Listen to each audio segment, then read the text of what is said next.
All right, we're gonna be back with a Surcingle. This is, I'm not sure, it's probably a month or at least a few weeks later on. Obviously, it's much colder, all the leaves have fallen off. So we're working on it, but I'm not doing it every single day. It's gonna be sporadically here with the lessons. So same kind of thing though. I want to make sure he's cool with the Surcingle. I want to make sure he's cool with it touching his shoulder and then building up from there. So I don't have to go back and do everything the same, make sure, like, build it all the way through. I just want to make sure he's cool with these little pieces and then I can add to it. So, like, now I can just kind of put those billets a little bit over his back, click, take it off. So a little bit of a time building up, and he was quite afraid of the Surcingle, so having it in pieces, doing every little tiny piece here is really important for him. It's not going to be like that for every horse. Like Castors was much, much easier, much faster, but the thing with Atlas is it makes you better because you have to break it down. You have to be able to break it down so that if you have a horse like him, it's easy to do because it's much easier to clump things together and do these big pieces, but it's much harder to break it down. So if you have experience breaking it down, I felt like it was a lot easier to train everybody else. So Atlas is he's always the last one to do everything, but he's taught me quite a bit. So yeah, this looks pretty nice. Again, I'm gonna say it every time. I wish I was using the start button, but he looks pretty relaxed. He's pretty even with the round around the round pen here, so he's standing nicely. He looks pretty engaged. He doesn't look tight really, so all of those are good things. And I'm just slowly every time putting a little bit more Surcingle over on that left side, um, and just like resting it there for just a second longer as well. So this looks pretty good. And just like everything else, I'm just building it up a second at a time. So swing it on, one, two, click, take it off. So and just once he's kind of cool with me just like fling it over on his back, then I'll build up the amount of time it stays on his back. And that's probably what we're gonna work on here next once he's totally comfortable with that. Couple seconds, click, take it off and feed. 1, 2, 3.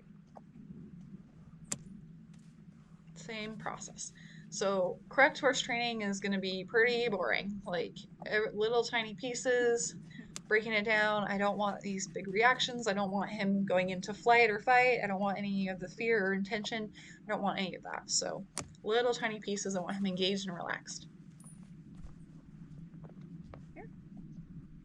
And he was kind of looking over to the left, and he looked just like he was curious, like he was just trying to check it out, the Surcingle, but it was kind of becoming like a little bit of a habit.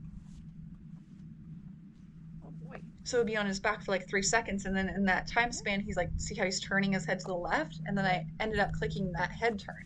And there's nothing necessarily wrong with that. I just don't want to build that into the behavior. I want his head straight, and that he stays there. And I'm cool with him investigating it. That's why I let him do it the first time. I don't want to prevent that, but I don't want it to become a habit to where he always is turning his head to the side. I don't want that. I do want his head straight. So that's why you see me offering my hand target with my right hand to keep his head straight. So I'm putting it on, I'm showing my hand target, and then he's looking at my target, and then I'm also counting like 3 or 4 at this point. Perfect. Good boy. So it's not me distracting him, he's not afraid of it. I just didn't want it to be every time I put the Surcingle on, you turn your head to the left. So there, helping it out there, perfect. And then just increasing that duration just a little bit at a time.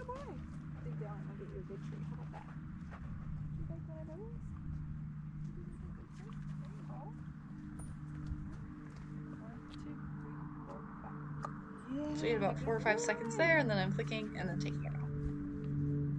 And with doing it this way as well is like he gets a bunch of reps of having that Surcingle tossed over his back and take it off, tossed over, take it off, tossed over, take it off. So if he's having a problem at some point in time, like later on, or any point during the training where when I put it up over his withers and he's afraid, something else is going on. So the behavior is breaking down. I need to figure out what's going on because he's had so many reps of this versus like typical traditional training where it's like, oh, I throw the Surcingle on maybe a couple times if you're lucky, maybe once and just put it on and then tie it on and hope for the best.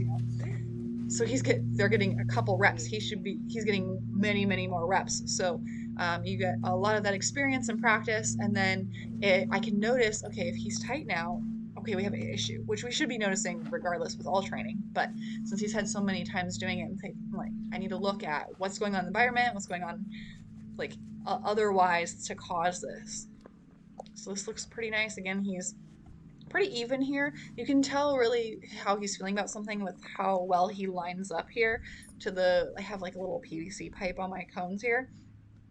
So if he's got his hindquarters really to the outside, he's kind of tense and he's like, don't really want to be that near to it.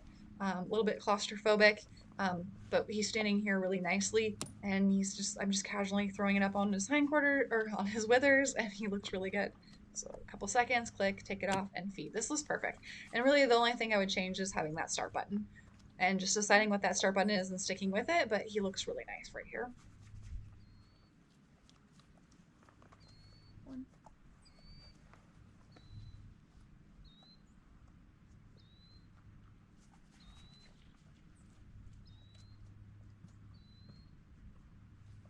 Toss it on. 1, 2, 3, click, take it off, and feed. So that's looking much better. When we had before, he was tight and he wanted to kind of jump away when he had the surcingle with the girth attached. So just breaking it down, building that behavior back up, wanting to participate in the lesson is really important.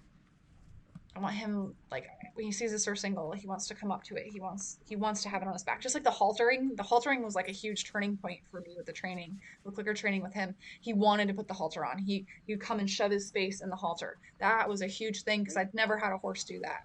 Obviously, I'd never trained it, but he wants to participate. He wants to come up to me. He wants to put the surcingle on. So those are really important, and that's going to be a big giveaway of how they feel about stuff. If they're not wanting to participate, then we need to go back and fix something.